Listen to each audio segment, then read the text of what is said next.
Hello. Hola a todos y a todas. My name is Tamara Williams, and I am a professor of Hispanic and Latino Studies at Pacific Lutheran University. I am also the program director of the PLU University of Puget Sound Fall Semester Program in Oaxaca.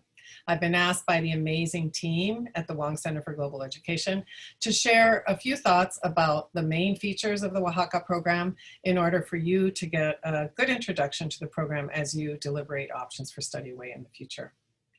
I'd like to start with a very basic question. Why Mexico? Why did these two institutions decide to locate a program in Mexico? And my answer will be very brief today. Basically, as we gathered to determine a location, it became fairly apparent that we shared a vision and a commitment to locate a program in Mexico in order to develop a cadre of students that had experience and expertise about a country that is, after all, our closest neighbor nation to the south. Additionally, the idea was that these same students could return back to the Pacific Northwest, where the number of migrants from Mexico had grown increasingly. This was 15 years ago.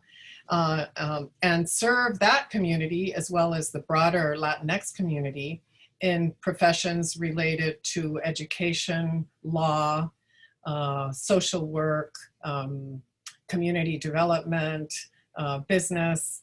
And I'm very proud to let everybody know that our students have done remarkably well in a whole range of professions serving this amazing community in our midst. Our Oaxaca alums, several of them have been selected for Fulbright scholarships to go back to Mexico and be ETAs or do research, and several of them also have joined the Peace Corps. So we're very proud of our past Oaxaca alums and look forward to our very wonderful accomplishments by our future Oaxaca alums. So very quickly, I'm going to describe the different components of the program that are important for students to know. Basically, it's a Spanish immersion program, so you do need 4 semesters of college level Spanish or the equivalent. And by the equivalent, I mean that students may be at an institution that is a trimester system, for example, or more importantly, the program welcomes heritage speakers that aren't necessarily on the Hispanic Studies track. That's a really important thing to note. And the Spanish classes offered in the Oaxaca program there are classes specifically geared towards our heritage students, which we're very happy to provide. So the program starts with a intensivo boot camp in early fall. Students take 3 weeks of intensive Spanish to prepare them for the content level courses that come afterwards. Following the intensivo course, which is 5 hours a day, 5 days a week for 3 weeks, students select 2 courses from the content courses taught by professors that have been hand chosen by the program directors at both institutions.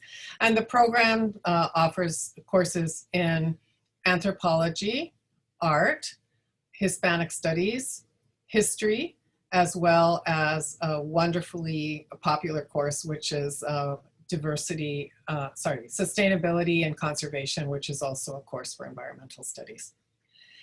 Following, or actually simultaneously mid through the semester, students begin their selection for the very significant experience, which is the internship component. This is one of the most challenging, most rewarding, but also the most distinctive parts of the program, is that the PLU UPS program offers the opportunity for students to do an internship in a nonprofit organization in an area related to their academic, personal, or professional interests. We have a wonderful internship coordinator on site that helps us match student to organization.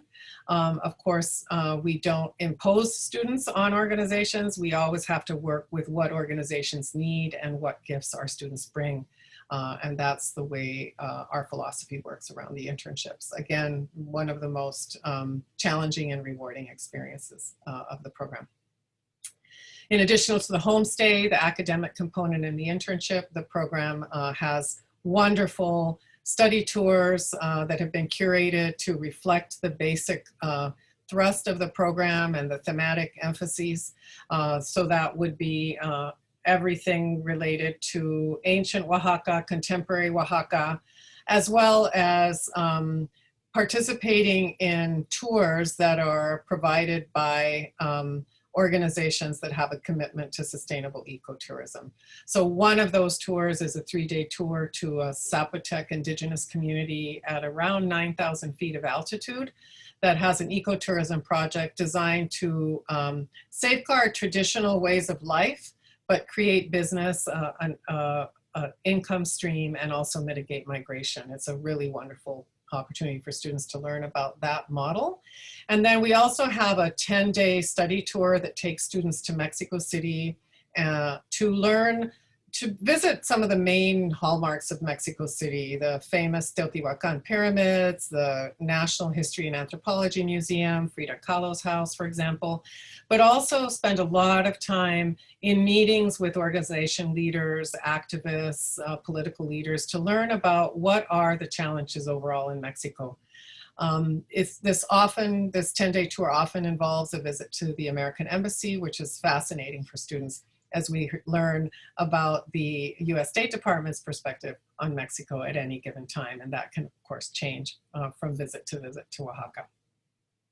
So that's it in a nutshell. I think one of the other exceptional highlights, which I can't neglect to tell you about, is that the Oaxaca program is always there for the amazing festivities around the Day of the Dead celebrations in Oaxaca, which it's one of the locations in Mexico where they're celebrated. There are many others in Mexico and Central America, but they really celebrate in a very big way. Students have reported that not only do they enjoy participating in it, but it's been a very transformative experience for them to see how an entire culture really faces death as a completely different phenomenon than we do in the United States. So that's it in a nutshell. I encourage you to contact me if you have any questions. I also encourage you to contact the faculty members that have participated as site directors in the program, because they often have knowledge that is also very important. So at PLU, those faculty members are Dr. Giovanna Udvangarain and Dr. Carmina Palerm, who are in the Hispanic Studies program, Dr. Michael Zabarchuk, who's in the religion program, and Dr. Adela Ramos, who's in the English department and is currently chair of environmental studies. At the University of Puget Sound, those individuals would be Dr. John Lear, Dr. Pepa Lagograna, and finally, Dr. Monica de Hart. Contact any of us if you have any questions. Muchísimas gracias. Adiós.